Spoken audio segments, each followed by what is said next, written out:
Laetitia Hallyday, femme engagée, ces photos qui n'auraient pas plu à Johnny. Ce n'est un secret pour personne, la relation entre Laetitia et Johnny Hallyday a connu des hauts et des bas. Pourtant très fusionnels, les deux amants aux personnalités radicalement opposées ont parfois dû mettre de l'eau dans leur vin, pour éviter les querelles. Si la personnalité singulière du taulier pouvait être très difficile à gérer au quotidien pour la veuve, Laetitia avait également le don d'énerver son époux.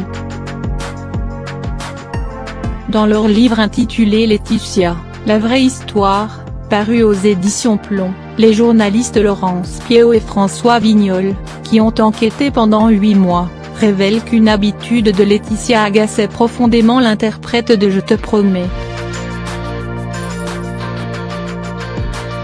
Très engagée dans différentes causes humanitaires, Laetitia Hallyday a, depuis plusieurs années, consacré une grande partie de son temps à aider les plus démunis. N'est-ce pas la mère de Jade et Joy a-t-elle fondé, avec Hélène Darroze, l'une de ses plus chères amies, l'association La Bonne Étoile, qui vient en aide aux enfants et adolescents atteints de maladies ou de handicap / Je veux rendre un peu le bonheur que j'ai reçu. Quand on est en bonne santé, quand on a la chance d'avoir du temps et de l'argent, c'est presque un devoir, et si je ne faisais rien, je ne pourrais pas me regarder dans un miroir, aurait-elle confié. Une femme de Xur qui faisait la fierté de l'homme de sa vie et la plupart du temps.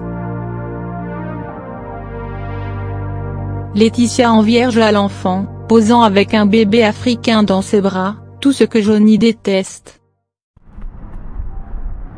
Mais il laisse faire et dire, racontent les journalistes dans les pages de leurs livres. Car quiconque connaissait Johnny savait que derrière le rocker extravagant se cachait un homme extrêmement pudique, qui ne supportait pas l'idée que son épouse puisse s'afficher de cette façon. De retour au Vietnam depuis 2 semaines, Laetitia Hallyday, qui a passé les fêtes de fin d'année sur les terres où elle a adopté ses 2 filles, poursuit pourtant son chemin sans se soucier du qu'en dira-t-on, elle qui retrouvait récemment à Oakmont un être très cher à ses yeux. Une véritable femme de Xur.